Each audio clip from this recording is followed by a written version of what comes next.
נמצא איתנו על הקו אחד מגדולי מחזירי התשובה בדורנו, הגאון הרב זמיר כהן. שלום לכבוד הרב. שלום וברכה וערב טוב. אנחנו עוד נסערים מהדברים ששמענו קודם מהרב בנימין בצרי, ורק נאמר לצורך הדיוק, הרב בנימין בצרי כאן ציטט דברים שנאמרו כביכול על מרן, שמרן חילל שבת חס ושלום לצורך מפלגה. נדייק בדברים. מי שאמר את הדברים אמר כך, הוא אמר שיש עיתונים חרדים שלא פרסמו את דבר אשפוזו של מרן, כי גם הם חושבים שמה שקרה שם היה מבוים. אז זה דיוק הדברים. עכשיו במעבר אחד נעבור אליכם, כבוד הרב זמיר כהן, גם שעוסק שנים רבות ובהיקף אדיר מאוד בעשייה מבורכת של קירוב לבבות לאבינו שבשמיים, והדברים אני חושב שאנחנו שומעים מהערב ושומעים בימים האחרונים נוגעים לכל יהודי, ובוודאי שהגיעו גם אליכם כבוד הרב. כן, למעשה התקופה הזו באמת כאובה מאוד על שהגענו בכלל למצב כזה, שעצם הדיון הזה שצריכים לדון מי זה מרן שר התורה, שדורות רבים, כך גדולי ישראל עוד לפני 50 שנה התבטאו, שדורות רבים לא זכה עם ישראל לסדר גודל של ענק תורני ברמה שלו. עצם הנושא צריך כעת לדון ולדבר ולומר שיש את מרן ויש מישהו אחר שאומר אחרת, זה עצמו אני חושב מאוד מבזה כל בן אדם שיש לו רגש של תורה. וכאן אני רוצה להוסיף, יש תחושה כזו שבגלל שברוך השם זכינו לגילו המופלג של מרן, אז יש כאלה שמבינים שבמצב כזה אפשר כבר להרים ראש ולדבר ולהתלהם. כמו שכתוב על שרה אימנו, שבת קוף כבת כף, כך ממש רואים במרן כל מי שזוכה קצת להיכנס אל הקודש פנימה, זוכה קצת להחליף כמה מילים, לדבר איתו בלימוד, בתורה, ולא יאומן כי יסופר, אדם שכל רז לא עמיס לה, זוכר בגילו המופלג את כל התורה כולה, כל נושא שרק מדברים איתו, מי שרואה את הספרים שיצאו רק לאחרונה, החזון עובדיה שיוצא בזה אחר זה, כרך אחר כרך, וקורא שם, אדם שהיה צעיר ממנו בעשרות שנים, לא היה יכול לזכור כל כך הרבה ולהקיף כל כך הרבה. אני יכול לתת דוגמה פשוטה, בכרך האחרון שיצא, באחד מימי שישי התקשר אליי חתני, אומר לי שהיום יצא הכרך האחרון של חזון עובדיה להלכות שבת, והוא מביא שם משהו שכתבת בספר שאלות בתשובות נזר כהן. כל כך התפלאתי.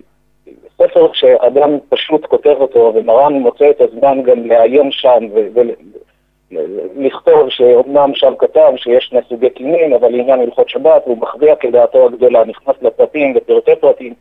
הענווה הזו, הגדולה הזו, היכולת הזו להגיע לרמות כאלה של להקיף לא רק את הש"ס, הפוסקים והראשונים, אלא עד ממש הקטנים שבדורנו, גם בהם הוא מעיין וכותב ומגיב, דברים שלא יאומן כי יסופר. לכן אני אומר שתמוה מאוד שבכלל הנושא הזה הפך להיות נושא לדיון, ועוד יותר אני תמה שכאן בביתר אמרו לי ששמעו איזה בן תורה שדן עם עצמו האם לשמוע למרן או למישהו אחר.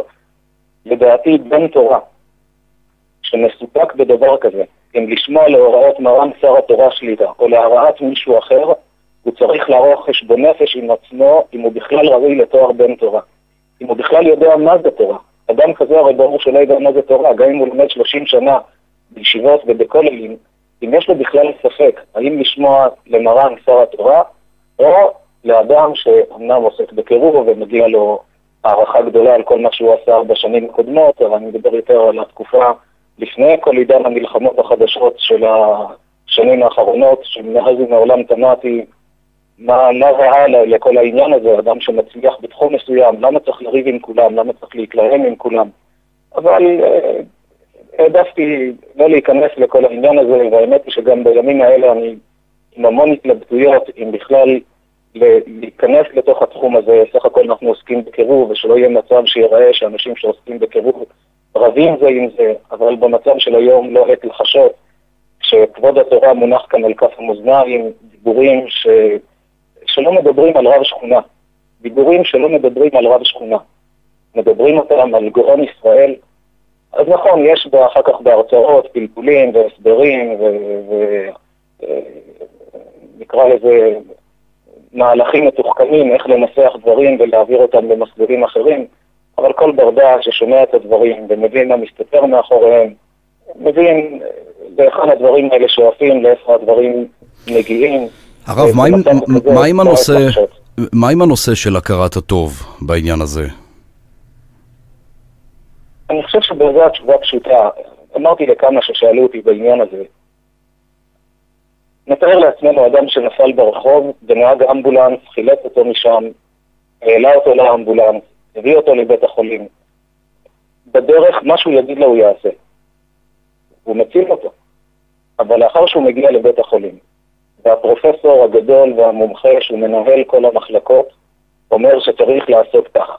ובא נהג האמבולנס ואומר צריך לעשות אחרת. למי הוא ישמע?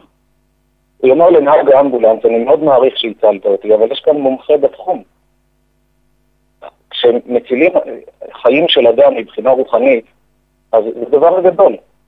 אבל מכאן ועד להרגיש שזהו, אני אומר לך, הביטוי הזה שנאמר, הרב עובדיה אומר להצביע לאלה, הרב שטיינמן אומר לאלה, ואני אומר להצביע, מה פירוש? אתה באותה שורה, אתה נמצא שם, וכמה זה מטעה אנשים, מה עושים גזירה שווה גלימה, מה מסתתר מאחורי הדברים?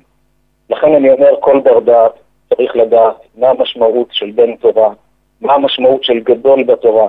אדם שחוזר בתשובה, אני יכול קצת להבין בתחילה, כי יסבירו לו את הדברים, אני יכול להבין שהוא קצת מבולבל, אבל שבן תורה יהיה לו בכלל ספק אם זהו, הוא לא יודע מה זה תורה, הוא לא יודע מה הדירוג של עולם התורה, יש סוג של רמות על גבי רמות, עד הפסגה העליונה ששם זכו בודדים שבודדים להגיע לשם, כך בכל דור. קל וחומר כשמדובר באדם שדורות רבים לא היה כמותו, הוא לא לבד. כל גדולי ישראל, כל חכמי הספרדים בדורנו נמצאים איתו באותה דעה, באותה גישה, אז לבוא ולצאת נגד. אני גם לא מבין אדם שחלילה על ידי הצבעה שונה מדעתו של מרן, יגרום טיפת צער למרן. אם יהיה איזה פתק לכאן או לשם שיכריע את הכף לכאן או לשם, ומעט צער יגרם למרן בעקבות זה. יש מישהו שיכול לקחת על המצפון שלו טיפת אחריות בדבר כזה, הרי יודעים עד כמה התנועה הזו היא קרובה לליבו של מרן, ועל ידי זה הוא הקים את כל רשת התלמודי תורה. כן, טוב, בעניין הזה של הבחירות, אנחנו נשאיר את זה בעזרת השם ליום שלישי הבא לציבור, וכל אחד כמובן יעשה כרבותיו. אני רק רוצה לסיים הרב עם אמנם נושא מאוד מאוד שולי, שנמצא ככה בקצה של כל השיח המרכזי בעניין של כבוד התורה, אבל נאמר שכביכול, יש מכתב שפורסם ורבנים רבים חתומים עליו, נאמר על ידי מישהו שכבודו בכלל היה בחול ולא חתם על המכתב הזה. אנחנו לא חיים לפני 90 שנה שמישהו בחול לא יכול לחתום. הייתי בחול וחתמתי, לא מבין מה המקור לשמועות האלה. לא, בסדר. אם הרב אומר כאן בקולו בצורה ברורה וישירה, אז אין עוד הרבה מה להוסיף. אנחנו נודה לכבוד הרב הגאון הרב זמיר כהן, ראש ארגון הידברות ומגדולי המחזירים בתשובה בדורנו, שתזכו להפיץ תורה ולאדירה. תודה רבה. תודה רבה לכם, ושנזכה באמת להגיע לשלום ולאחדות, שלא נזדקק להגיע לשיחות מהסוג הזה. אמן ואמן. תודה רבה וישר כוח.